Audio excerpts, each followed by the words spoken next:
All right. So, fam, there was a request made of me as an educator as to how we are handling educating our children through COVID-19. Um, and let me apologize, first of all, to the individual that made the request, Mother Maxie. I am so sorry it's taken me a minute to get this to you, but my life has not been the same since the death of George Floyd, with all of the activism, protests, and things we're doing in the community, all the webinars I'm doing to educate people. I'm sorry. And that doesn't mean that you don't take precedence, because you do. I love you. Um, Couple of things. I'm going to share what my background is. I've been an educator for a number of years. Not a full-time educator. I typically like to sub because I do other things. But this year I took on the task of being a long-term sub at a local charter school because my son attended that school. Few things I want to make you aware of by experience. My son had a horrible year this year. His teacher was a male Caucasian. And you know, there ought to be sometimes you all ought to figure out when you need to retire. Who became angry with my son for opening his snack too loud and snatched it from him and threw it across the room, and subsequently traumatized my child. So I had to have my son removed from that. But when I have him removed to the other class, well, one of the teachers in there was this guy's sidekick, and she worked to exact revenge upon him. His math instructor towards the end of the year, I did come in and sit in the class. This woman, at least while I was there, never left her seat. Just did it on the screen and expected the children to get it. Math is a difficult subject for some. And subsequently, that's why on tomorrow, we are having the math achievement webinar. And so in the morning at 10 a.m., if you would like to log on right here at this YouTube channel, and it will also be shown on a Facebook page, Collective Activism, we're going to talk about the math achievement gap for our children and math college readiness, because there is a gap between high school and college, because in high school, they're teaching, and even in primary and secondary school, they're teaching these different math techniques that college is not. So they're not applicable. So again, we're creating another gap, trying to be all fancy and teaching basic math. So definitely log on for that in the morning. But as I was saying, it's been a bad year for myself and my son, but we've gotten through it. And due to the damage done to him by this particular charter school in Cedar Hill off Beltline, I have opted to homeschool him. That in addition to COVID-19. I'm not sending my son back out there. And the reality of it is, I hate to be this way, but I'm going to be transparent in that many schools will say that they're cleaning and they're doing everything, and that may not necessarily be the truth. So I'm homeschooling for the first time. When we are a parent of a parent of a student, particularly a Black student, and particularly a Black boy, although I would say it's probably equal now, because they have a tendency to womanize our Black girls, treating them as if they are older than they actually are. It is imperative as a parent, though, that you work to educate yourself as well as to how to best be to advocate for our children. Now, there are a couple of books. There's one that was written back in the 70s or 80s, and I don't remember the name of it, but I have it. It's around here somewhere. But the book I live by and I prescribe to everybody is called The Brilliance of Black Boys by Dr. Brian Wright. I haven't met Dr. Wright. I've met him online. We are in an academic group together that perpetuates Black academics, gives us publishing opportunities. We get to vent. We've developed a bond in this group, and I love it. I know that I'm a better academician because of this group. But he's in this group, The Brilliance of Black Boys. I highly recommend this book for everyone. And it talks about how our children are taught with the cycle of deficit, meaning they come in and think our children cannot cut it. Thanks, Blade. All right, step on out so I can talk, please. So, one of the instances I have found this to be absolutely true was when I went in for a parent teacher conference. Yeah, Blade got jokes. He's standing at the door. I went in for a parent teacher conference, and he was showing me Blade's reading score. And he said, well, Blade reads 80. I want to say it was 81 or 87 words a minute. But I saw on his sheet, the tick mark was 10 points higher. He was at 91 or 97 words per minute. He deducted 10 points from my child and didn't think I would catch it. And when I challenged it, he said, well, the computer did that. No computer did that, because the computer doesn't make tick marks and then say other numbers. But my child was being taught with the cycle of deficit. I highly recommend that book. So there are other things that you can catch. Help these educators understand, whether or not you want to admit it, our children learn differently because of the culture, the ethnicity. We have a strong propensity for music. We learn to a rhythm and a beat. And no matter, and at this particular school he was at, they had a Eurocentric definition of success that did not include all that Blade is. And subsequently, it didn't work. Now, he's successful. He made the grades, but you diminished him and they hurt him. And subsequently, I have to bring him home to repair that foundation. So let's talk about that. Homeschooling. This is my first year, so I'm learning like everybody else. So now, we got a taste of homeschooling. After COVID-19, Blade never went back to school after his spring break.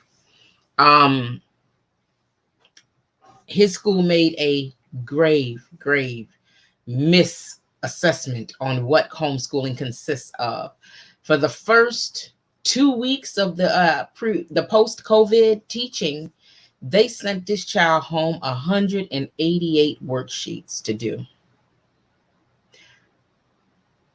You don't give him that much work when he's at the school. Why would you send this much work home to parents that have more than one child? They have to work full time. And yet here they are having to do roughly 10 worksheets a day. Again, why I'm bringing him home. So now, that's what I want to clarify initially. If you are homeschooling, they are not in class 7 hours a day. It doesn't work like that. The recommended time span for, excuse me. Okay, come on. Blade needs to say hi. Okay, now you said it. Get out. Okay, so now the recommended time span for education is, for somebody, we'll say kinder to second grade, about 30 or 40 minutes a day.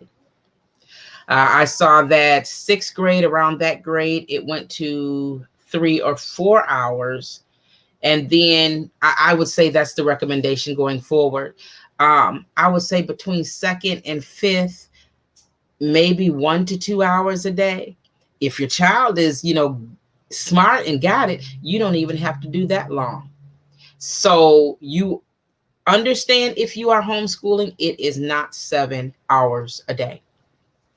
And understand this, your child learns through play. I believe in the theorist Piaget. Our children learn through play, and also through scaffolding. When I say play, you have them, they're playing restaurant, they're setting the prices, knowing the processes to cook, understanding customer service, they're learning. Playing dolls, they're learning. Playing with the trucks, they're learning. And then they can model, which is scaffolding, other older students or even their parents. Going to the store is learning. Going outside is learning. It's an opportunity. Every activity is an opportunity to learn.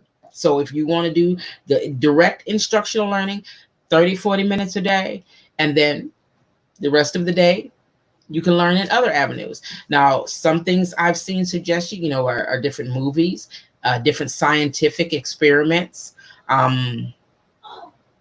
There are online learning programs such as ABC Mouse, but I've looked at Edgenuity, IXL.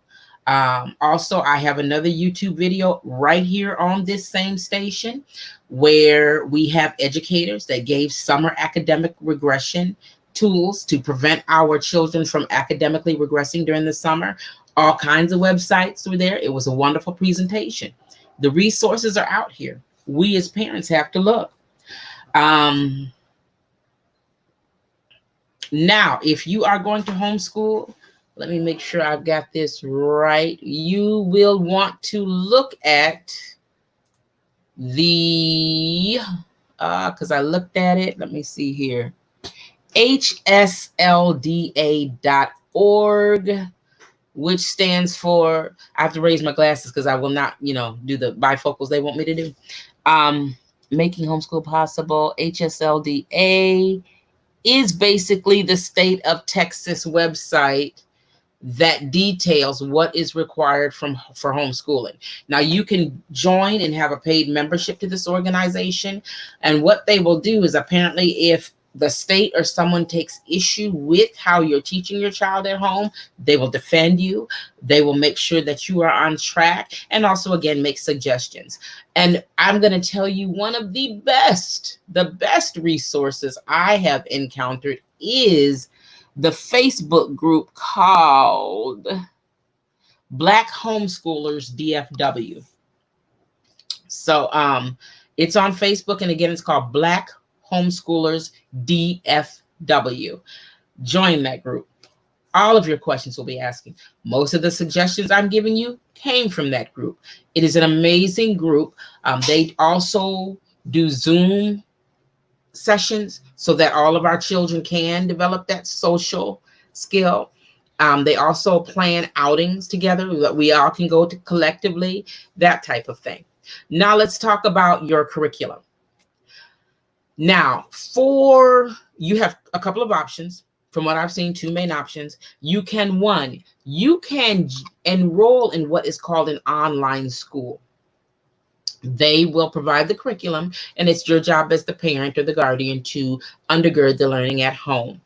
One thing I highly recommend for our children, if we're going to homeschool them, please give them ample devices. I spent the money to buy Blade his own computer because he needs that. He needs to understand how to type, get out.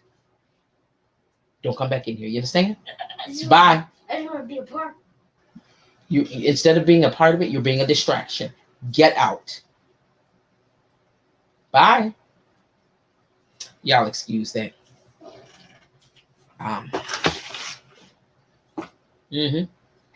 Bye. Blade is a new breed. I mean, I've never seen a child that likes to test his mama as much as that one. All right, so get out, Blade. Huh? Bye. I'm out. Okay, so now enrolling in online school. Again, they'll provide the curriculum. Now, there are public online schools that are absolutely free, but the requirement is that you have attended a public school the year before. For instance, Blade is not eligible because he attended a charter school, from what I understand. And then there are other online schools, private schools, and so forth that are very cost effective. Now, the ones that I am considering for Blade, and again, I have to review these and make sure that this is indeed what we want. I know one is Sadler School, Keystone School, Texas Connects, and Texas Can Academy. These are the ones I'm considering for Blake. I got to sit down and do my research. I'm probably going to allow them to do the enrolling in the online school versus building my own curriculum, because my thought process as an educator is that eventually it is my goal for Blade to go back to school. And with that being the case, he would be responsible and held to the standard of TEKS, which is the standard by which we teach our children, the Texas Essential Knowledge and Skills.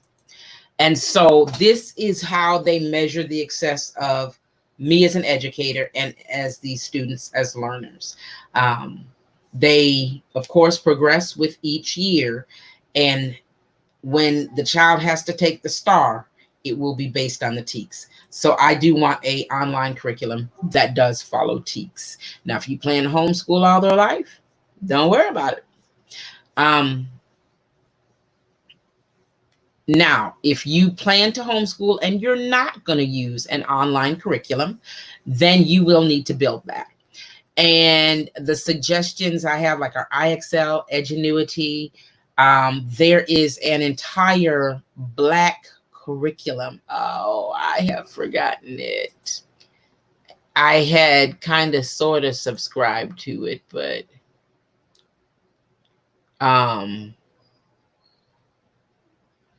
there is an entire curriculum that's geared towards our children.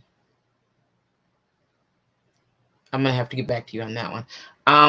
And then I did like that when COVID first happened and I discovered Blake was not going back to school, I did build a curriculum thinking that's what I had to do. So I, of course, turned that literature. My child was getting ready to learn about the Harlem Renaissance and the things that went on in Africa when we were kings and queens, all of that good stuff, in addition to American history and so forth. And as far as the literature, we were going to look at, of course, like I said, our literature, the Harlem Renaissance. Then we would jump over across the sea, do a little English literature, then come back and do some American literature, and also do other cultures' literature as well. I like having the ability to teach my child history the way it really happened, involving our people, versus what's out there. So now, if you want to do writing and grammar, there's something called IEW. There's Beast Academy for math, but I use mathdrills.com as well. Amazing. Gives you all the worksheets, answers. You just download it and have the child do it and teach it. And then there is Apologia for Science and Literature. Okay, she said literature and history would be created by her. I found an entire textbook that followed TEKS for science, because I did have to teach science last year for seniors. It was Earth and Space Science. So the resources are out there. But join a group. Social media is your friend during this process. Get with like-minded people. These people in this group have been homeschooling a lot longer than I have, so they know the ins and outs and that type of thing. So hslda.org is the Texas website for homeschooling. Join a group, learn what they are doing. There's no need for you to reinvent the wheel. And reach out to like-minded parents. I'm out here. I plan on doing the online schooling, which is, equivalent of homeschooling. It's just I'm not providing the curriculum. And if you do intend to put your child back in school eventually, like I do, then you definitely want to pay attention to TEKS. So I appreciate you all's time. I hope this video is what you expected, Mother Maxie. Please feel free to share it. If I can be of any assistance to anyone, please reach out to me at